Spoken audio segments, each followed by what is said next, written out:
본격적인 청문회 시작에 앞서서 오늘 두 분의 전문가와 이야기 나눠보도록 할 텐데요. 최민희 전 더불어민주당 의원, 장성호 건국대 교수 나오셨습니다. 안녕하세요. 안녕하십니까? 네, 어서 안녕하세요. 네. 네, 지금 저희가 말씀드린 것처럼 오늘 3명의 후보자에 대한 청문회가 동시에 이제 진행이 되는데요. 이 세 후보자의 청문회 중에 가장 좀 눈여겨봐야 될 거는 누구라고 좀 생각을 하시는지요? 일단 김동연 후보자에 대해서는 이분이 이명박 정부, 박근혜 정부 그때도 중용됐던 분이잖아요. 예, 예. 그래서 일단 자유한국당이 반대할 명분이 없는 것 같습니다. 그리고 지금 제기된 의혹을 보면 김동연 내정자의 경우는 박주현 의원이 군대 갈 때 시력 검사하고 공무원 입사한 이후의 시력 검사가 다르다. 요 정도 의혹이고 나머지는 별로 남은 큰 의혹이 게 없죠. 놀라야 없습니다. 되는 게. 근데 그 경우도 이 시력 검사 방식이 다르기 때문에 정밀 검사고 유관 검사가 차이다 이렇게 설명을 그러니까 했죠. 우리가 유관 검사하고 정밀 검사 좀 차이가 날 수 있습니다. 예. 그래서 이 부분도 크게 문제될 의혹은 아닌 것 같아요. 지금까지는. 아직까지는. 예, 그리고 김희수 재판관의 경우는 여러 가지 의혹을 얘기합니다만 사실은 여기에는 이념 갈등의 소지가 있는 것 같습니다. 예, 예. 그래서 자유한국당이 얘기하는 핵심은 통진당 해상 과정에서 왜 소수 의견을 냈느냐, 교원노조 관련해서 왜 소수 의견을 냈느냐, 이런 부분이 이제 핵심인 것 같아요. 네. 근데 2012년에 이분은 청문회가 진행되는 과정에서 이제 5.18 관련 그 재판 문제가 나왔으나 그때가 군 법무관으로 복무했던 시절이고 예. 그리고 그때가 전두환 군부 정권이 가장 이제 심하게 작동하던 시기랄까요? 그래서 전두환 군부 정권 하였기 때문에 그 부분에 대해서 충분히 본인이 소명을 하고 돌아보니 부끄럽게 생각한다 이런 얘기를 했었고요. 그리고 무엇보다 5.18 관련 단체들이 예. 이분은 그 과정에서 굉장히 그 배려를 많이 했다. 5.18 관련자들에게 그런 입장 표명을 하는 바람에 제가 청문위원이었는데 제가 문제 제기를 세게 하다가 더 이상 못한 그런 기억이 과거예요. 있습니다. 네. 네. 근데 이제 강경화 후보자의 경우는 저는 그동안에 나왔던 의혹 제기 외에 지금 몇 가지 자유한국당에서 나온 의혹이 있습니다. 예. 그래서 부산 해운대 부동산 관련된 거, 그다음에 이제 봉천동 주택 매각하는 과정의 문제, 이런 문제는 워낙 어제 나온 거잖아요, 이게. 그래서 청문회에서 강경화 후보자가 어떻게 이걸 해명하는지 보고 판단해야 될 것 같습니다. 네. 말씀은 어제 이제 일부 이제 의혹이 제기된 것도 있지만 사실 청문회 시작 전부터 애초부터 이제 후보자로 이름이 전해지면서도 많은 의혹들이 제기된 강경화 후보자에 대해서 아무래도 관심이 좀 많이 쏠리는 것 같아요. 어떻게 좀 전망을 하시나요? 대통령께서 요즘 보면 웃음이 없어졌습니다. 역시 인사가 쉽지 않다 이것을 이제 느끼는 것 같고 어제 차관 인사를 또 전격 단행하지 않았습니까? 네. 이것은 장관 청문회가 만만치 않다는 것을 지금 대통령께서 인식하고 있는 것 같고 그것은 애초에 대통령께서 5대 비리 관련자는 공직에 등용하지 않겠다는 그런 것들이 천명하기 때문에 지금 이런 이제 문제가 있는 것이고 그거와도 별개로 해도 공직자는 2005년 7월부터 청문회가 실시되었지만 도덕성이라는 것은 국민의 어떤 적폐청산이라든가 개혁을 하기 위해서는 필수적인 조건 아니겠습니까? 예. 그런 상황에서 지금의 여러분의 어떤 지금 위장전입이라든가 탈루라든가 투기라든가 이런 것들이 지금 거의 다 지금 후보자마다 이런 것들이 나와 있는데 이것을 과연 원칙으로 재단을 할 것이냐 아니면 국정 운영의 어떤 협조적인 방향으로 갈 것이냐 이것은 국민적 여론으로 할 것은 아니라고 봅니다. 다만 이것이 어떤 모든 책임은 저는 대통령한테 있다고 보고 인사권자 아니겠습니까? 그렇기 때문에 이것이 상당히 엄중한 것이고 대통령께서는 일단 이거에 대해서 이분들에 대해서 내정을 했기 때문에 이 청문 결과에 따라서 물론 임명할 수는 있겠지만 임명하는 만큼 또 대통령의 개혁성에 타격이 될 가능성은 상당히 있지 않겠습니까? 네. 이런 것들이 상당히 이제 앞으로 문제고 오늘 강경화 장관 후보자 여러 가지 지금 애초에 자녀 이중 국적 문제부터 해서 위장 전입 특히 저는 위장 전입과 관련한 해명 과정에서 거짓말 여러 가지 그런 어떤 오해의 어떤 소지가 있는 그런 해명 이런 것들이 저는 가장 큰 문제가 될 가능성이 크다고 봅니다. 물론 그 이외에 여러 가지 세금 탈루 같은 것도 있지만 이런 것들을 불구하고 대통령께서 임명을 강행한다면 임명할 수는 있을 겁니다. 그러나 개혁입법을 한 제1야당 한국당이 여기에서 개혁입법이라든가 선진화법을 기준으로 한 국회에서 협치에 나서지 않는다면 앞으로 인사는 했지만 이 인사를 가지고 끌고 가기가 상당히 어려운 그런 국정이 아닐까 이런 이제 걱정이 되는 겁니다. 알겠습니다. 지금 화면에 보이는 게 이제 강경화 후보자가 국회에 들어서는 모습, 인사청문회를 앞두고 국회에 출석하는 모습을 함께 보고 계십니다. 앞서서 이제 조금 전에 장면인데요. 검은색 자켓을 좀 짙은 자켓을 입고 네. 좀 무거운 표정으로 좀 국회에 나오는 모습을 함께 보고 계십니다. 네. 자, 일단은 잠시 뒤 오전 10시부터 이제 청문회가 진행이 되면 저희가 다시 한번 좀 연결을 해서 생중계되는 상황을 좀 전달해드리도록 할 테고요. 네. 이 강경화 후보자 같은 경우에는 사실은 어떤 의혹이 증폭이 됐을 때 해명을 했고 그 해명이 이제 좀 거짓 해명이다라는 부분 때문에 이제 좀 더 논란이 좀 증폭된 부분이 있지 않겠습니까? 그러니까 이 부분은 좀 명확히 할 필요가 있지 않겠습니까? 강경화 후보자가 한국에 있으면서 의도적으로 거짓말을 했다면 이게 거짓말 논란이라고 네이밍이 돼도 괜찮은데 네. 이 상황은 이제 위장 전입을 할 때 누구 집에 했느냐 지금 요 문제잖아요. 그래서 이미 해명을 했습니다. 그러니까 강경화 후보자는 그때 외국에 있었고 기자들이 그 강경화 후보자를 취재하기가 힘드니까 남편에게 전화를 걸었더니 뭐 친척 집이 아니겠느냐 이렇게 얘기했다는 거잖아요. 네. 그리고 그건 남편이 잘 모르는 사안이었고 이건 내 학교 은사의 집이었다라고 해명을 했는데 그렇게 해명을 해서 그것이 사실이잖아요. 그러면 저는 그걸 거짓말을 했다고 하는 건 좀 확대 과장된 것이라고 보고요. 네. 이거는 남편도 그 남편 되시는 분도 언론에 이거는 내가 잘 모르고 뭐 착오를 일으켰다고 얘기를 했습니다. 그리고 이제 저는 다운계약서 얘기가 자꾸 나오는데요. 그 얘기를 자꾸 하게 되는데 네. 이게 실거래가 고지 의무, 등록 의무가 등록하는 게 의무화된 게 2006년 1월 참여정부 때입니다. 네네. 그 이전에 이게 집을 사고 팔면 이게 대개 법무사에게 이제 등기를 맡겼고요.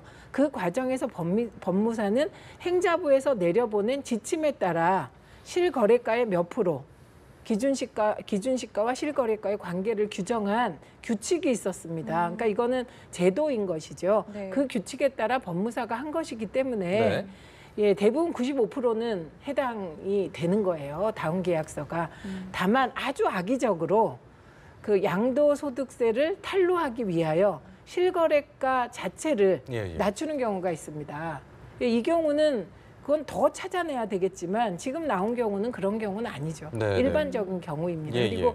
저도 이제 봉천동 주택 세채 그래서 이거 뭔가 했는데 또 다른 의혹이구나. 예, 또 다른 의혹인가? 어떡하지? 저는 그랬는데 그거 이제 해명한 걸 들어보니 네. 왜 본래 주택을 소유하고 있을 때 그 지구 일대가 이제 연립주택으로 바뀔 때가 있습니다. 몇 집이 모여서. 그래서 소유하고 있던 집을 이제 내고 네. 세채를 받아서 그것을 판 거더라고요. 그러니까 그게 뭐 투기를 하기 위해서 의도적으로 샀다가 판 건 아니더라고요. 그래서 요거를 언론 보도를 보고 제가 약간 의혹을 가진 게 왜 판 것만 문제 삼지? 왜 자유한국당에서 이거를 투기 목적으로 샀다라는 부분이 없어요. 네. 그래서 왜 그러지 했더니 그런 속사정이 있었더라고요. 네네. 일단은 좀 사정을 잠시 뒤 10시에 분명히 이 부분에 대해서 이제 많은 그 청문위원들이 물어볼 텐데 말씀하신 대로 설명이 충분히 이제 그 국민들에게 공감이 될까 또 청문위원들에게 공감이 될까가 일단 중요한 부분인 것 같아요. 말씀하신 대로 계속 그 해명과 그 또 거짓 해명 논란 계속 네. 반복됐기 때문에요. 어떻게 보세요? 그 세금 탈루 문제는 저는 그것은 뭐 그렇다고 하더라도 네. 가장 저는 핵심적인 것이 위장전입 하나만 저는 뭐 말씀을 드리고 싶은데 최근에 정유라 최순실 씨 학사비리 이것 관련해서 대통령 탄핵과 맞물려서 엄청나게 큰 국민들 특히 어린 학생들이 이거에 대한 반감이 상당히 심했지 않습니까?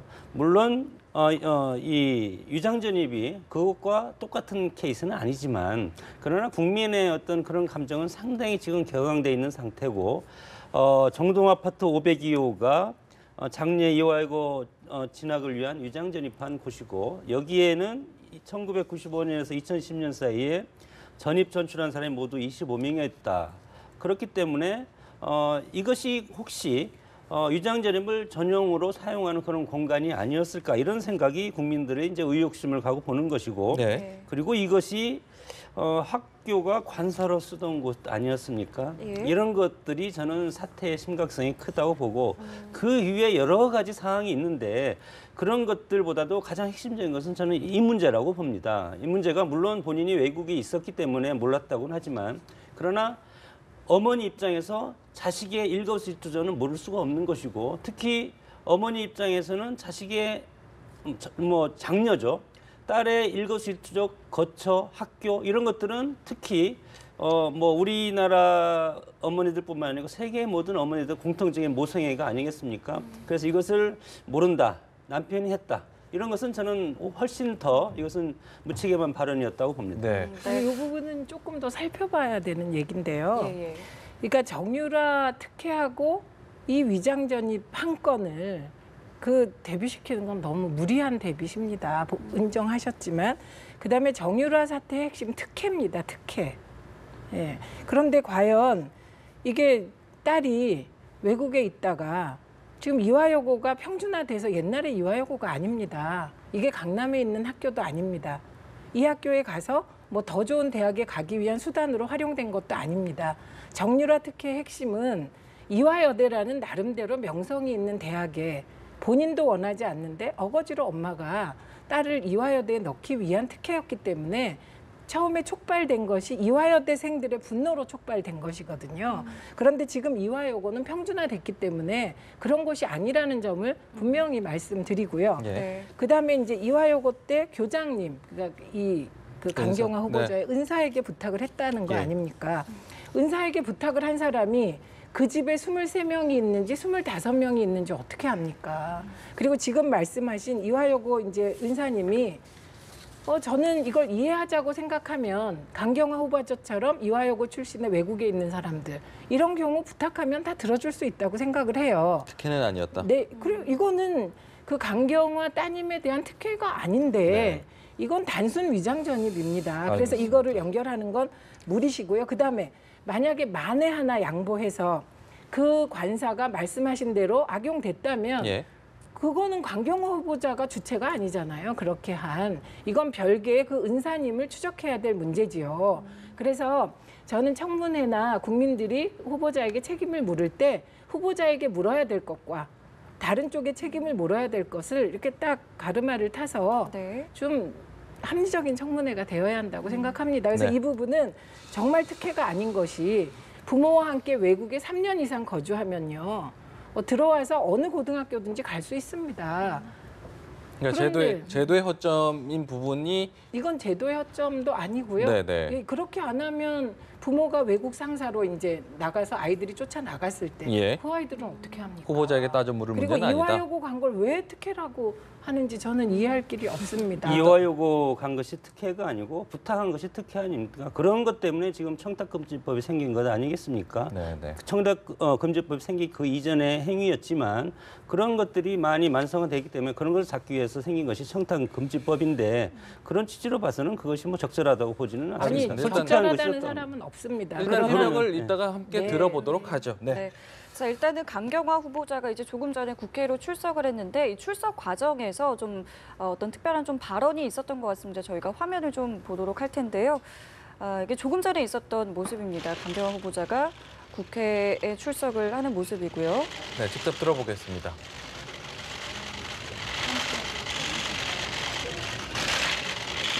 저희 현장 오디오가 좀 좋지 못했던 것 같은데요.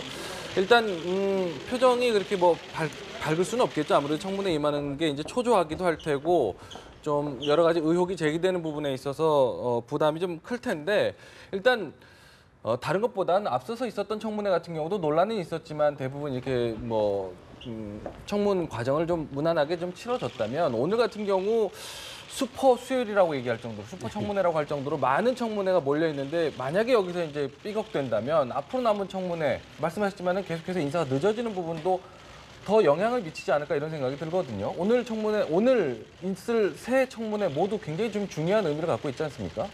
중요한 의미를 갖는데 사실은 뭐 정권이 보궐선거성 대통령 선거를 치렀기 때문에 인수위가 없어서 이렇다는 것은 사실입니다. 그런 네. 것들은 이제 우리가 일정 부분 인정을 해줘야 되겠지만 그럼에도 불구하고 이낙연 총리 내정자 청문회 할 때부터 일단은 제1야당인 한국당과의 어떤 사이는 이미 균열이 가서 각자의 어떤 협치는 이미 깨졌다고 봤을 때 야당 그리고 소수 정당, 소수 정권인 민주당이 앞으로 어느 당과 갈 것인가?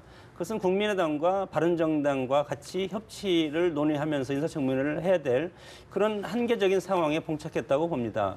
이렇기 때문에 이것을 돌파하기 위해서는 정당성과 명분과 원칙이 필요한데 지금 인사청문회 대상자들이 거의 다 지금 이 5대 비리에 지금 연루가 되어 있는 한두 개씩은 연루가 되어 있지 않습니까? 이런 것들이 민주당 입장에서 그리고 대통령 입장에서는 상당히 방어하기 어려운 그런 상황에 처해져 있기 때문에 이것을 과연 어떻게 이제 처리할 것인가? 협치의 단계로 할 것인가? 아니면 야권의 어떤 의견을 대폭 수용할 것인가? 수용해서 또 다른 협치의 방식을 선택할 것인가? 그것은 대통령께서 결정할 일이라고 저는 생각을 합니다. 예. 근데 제가 이제 그 대통령께서 5대 불가 원칙을 말씀하셨고 그런 분들이 이번 청문회에 나오셨으면 얼마나 좋았을까. 제가 5대 비리에 포함되지 않는. 네, 정말 그 강경화 후보자처럼 국제 무대에서 인정받는 대한민국의 여성을 외교부 장관으로 발탁됐을 때 정말 흠결이 하나도 없었으면 좋겠어요. 제가 간절히 바라는 게. 근데 이제 그렇지 않다는 거죠. 그리고 문재인 정부에 대한 도덕적인 기준, 그 눈높이가 국민들께서 굉장히 높아졌다는 거를 저희가 인정합니다. 그리고 뭐 거기에 맞추도록 노력을 해야죠. 그런데 제가 이전 정권에 그 청문회 때 낙마하신 분들 보면요. 이게 대표적으로 이런 겁니다. 그러니까 이춘호 여성부 장관 후보자 같은 경우 낙마하셨어요. 그런데 이분은 한두 개가 아니고 여러 개가 다 속했는데 대표적으로 말씀드리면 본인과 장남 명의의 부동산이 무려 40건이었습니다. 그러니까 이게 이제 저희가 이전에 청문회에서 낙마시킨 게 이런 뭐 단순한 위장 전입, 위장 전입이 큰 특혜다 이렇게 해서 낙마시킨 거 정말 한 건도 없었습니다. 그게 대개가 투기성 위장 전입, 그다음에 위장 전입도 한두 건이 아니고 아주 막 여러 번 습관적으로 반복됐을 때 이런 경우였다는 점 말씀드리고요. 그럼에도 불구하고 저의 소망도 진짜 털어서 먼지 하나도 안 나는 후보가 앞으로 나오기를 기대합니다. 어찌 보면 지난번에 그 청와대에서 그 임종석 비서실장이 설명했던 그 부분과 아마 뭐 같은 설명인 것 같아요. 얼마나 이렇게 의도를 갖고 있었는지 또 반복적으로 했는지에 대한 기준을 좀 달리하는 것 같은데 사실 여당의 이런 모습을 보고 과거 야당 때와는 좀 다른 이중잣대 아니냐 이런 비판들도 나오고 있는 건 사실 아니겠습니까? 과거와 비교하면 저는 부적절하다고 봅니다. 과거 정권은 과거 정권이고 그래서 대통령 탄핵 당했고 그리고 정권을 교체시켜주지 않았습니까? 그런 것들을 다 포괄적으로 해서 정권을 국민들이 교체시켜서 적폐청산을 하고 정말 대한민국을 새롭게 만들겠다. 나라다운 나라를 만들겠다는 문재인 대통령을 국민들이 선택을 해서 지금 국민적 지지율이 84%가 됐다는 것은 과거에 이명박, 박근혜 정권처럼 하지 말아달라는 것 아니겠습니까? 예. 그런 것들이 국민의 어떤 바람인데 대통령께서는 이거에 대해서 상당히 가슴이 정말 짓눌리는 것이 상당히 클 텐데 두 가지가 저는 이제 문제라고 봅니다. 과거 정권과 비교를 한다고 하더라도 첫 번째는 대통령께서 이거에 대한 인선 원칙을 제시했다는 것이고 두 번째는 그래도 과거의 새누리당, 한국당 같은 경우는 국회에서 과반의 의석을 확보하고 있었기 때문에 국정의 안정성을 도모할 수가 있었는데 지금의 민주당 정권은 120석 정도밖에 되지 않은 소수 정권 아니겠습니까? 소수 정권의 한계라는 것은 야당의 협치를 받지 않으면 안 된다. 야당의 의견을 일정 부분 50%는 받아들여야만이 국정이 앞으로 나갈 수 있다는 것인데 과거에 새누리당과 열린우리당 방식으로 국정을 이끌어가면 한 발자국도 앞으로 나갈 수 없을 겁니다. 그래서 오죽하면 노무현 대통령이 박근혜 그때 당시에 새누리당 대표한테 연정을 제의했겠습니까? 그때 당시 열린우리당은 과반을 훨씬 넘는 155석 정도 된 정당이었는데 그럼에도 불구하고 야당의 협조를 마지막에 대통령께서 해서 연정을 제의를 했는데 그때 당시 거부를 했죠. 그래서 그때 어떤 노무현 대통령의 심정처럼 지금 민주당 정권이지만 네. 문재인 대통령은 제1야당 한국당과 협치의 모습을 보여야만이 국정을 올바로 끌고 갈 수 있다고 네. 봅니다. 네. 지금 국회 청문회 현장을 보고 계십니다. 네, 강경화 후보자가 이제 자리에 착석을 하기 전에 지금 가방에서 뭐 준비해온 어떤 서류들 또 뭐 이렇게 필기구 같은 것을 꺼내고 있고요. 이제 착석을 하게 된 뒤에 선서를 하게 되고요. 또 모두 발언까지 이어지게 됩니다. 네, 청문위원들도 각자 거의 자리를 했고요. 예정된 10시 3분 정도 시간이 좀 남은 것 같은데 예. 3분쯤 뒤에 이제 청문회가 본격적으로 시작이 될 것 같습니다. 지금 뭐 간단한 그 청문 과정에 대해서 네. 설명을 좀 듣고 있고 선서 과정이라든지 이런 부분을 좀 설명을 듣고 있는데 일단 표정이 굉장히 좀 무겁습니다. 청문위원들에게 지금 인사를 건네고 있는 것 예, 같고요. 허리 숙여 인사를 하는 모습을 좀 보고 있습니다. 네. 이번 인사 청문회 중에서 사실 강경화 후보자만큼 주목받는 사람이 없는 것 같아요. 어떻게 보시나요? 지금 청문위원들에게 저렇게 후보가 와서 인사를 하는 것들. 저거는 그냥 늘 그쵸? 저렇게 하는 겁니다. 근데 이번에 보니까 되게 야유셨어요. 처음에 네. 볼 때보다. 근데 이제 처음에 발표됐을 때 저 경력이 너무 진짜 화려하셨죠. 그러니까 또 유리천정을 뚫을 네, 그러니까 많이 평가를 이게 받았었죠. 그 외무고시 출신이 아니고 그렇죠. 여성이고 3명의 유엔 사무총장이 발탁해서 쓴 분이잖아요. 그렇죠. 그러니까 이런 사람은 전무후무한 경력이어서 외교부 장관 발탁됐을 때 정말 국민들께서 긍정적인 평가를 했는데 지금 몇 가지 흠결이 나온 겁니다. 근데 위장 전입에 관해서는 전 분명한 입장을 좀 송구하게 말씀드려야 됩니다. 이 정도의 단순 위장 전입이 과연 이분이 살아왔던 과거 경력이 경력과 그만큼이냐. 대비했을 때 네. 덮어서 그만둘 정도냐. 이 부분에 대해서 저는 당근 후한 점수를 매겨주시기를 부탁드리고요. 네. 아까 말씀 중에 하나만 좀 말씀드릴 게 예. 노무현 대통령께서 대연정을 제안하신 것은 중대선거구제로 개혁해서 이게 정치 자체를 판을 바꿔야 된다. 그래서 그게 핵심이었다는 점 말씀드립니다. 네, 일단 말씀하셨지만 사실 뭐 강경화 후보자의 역량 면에서는 굉장히 초반에 후한 평가가 나왔던 건 사실입니다. 이만한 외교장관 후보자도 없을 것이다라는 호평도 있었거든요. 능력 면에서 어떻게 평가하세요? 대통령께서 여성 50% 그리고 뭐 내각에는 30%이 정도 하시겠다는 거 저는 아주 건설적이고 아주 뭐 어떻게 보면 진취적인 그런 생각을 하셨다. 그 일환으로서 제1의 후보가 저는 강경화 후보자가 아닌가 이렇게 생각을 하는데 예. 뭐 유리천장을 뚫지만 그리고 양성평등 측면에서도 사실은 지금 21세기는 여성이 상당히 사회적인 역할이 커지는 그런 상황 아니겠습니까? 네. 저는 이런 흠결이 없다면 엄청나게 훌륭한 자산이라고 저는 생각을 합니다. 예.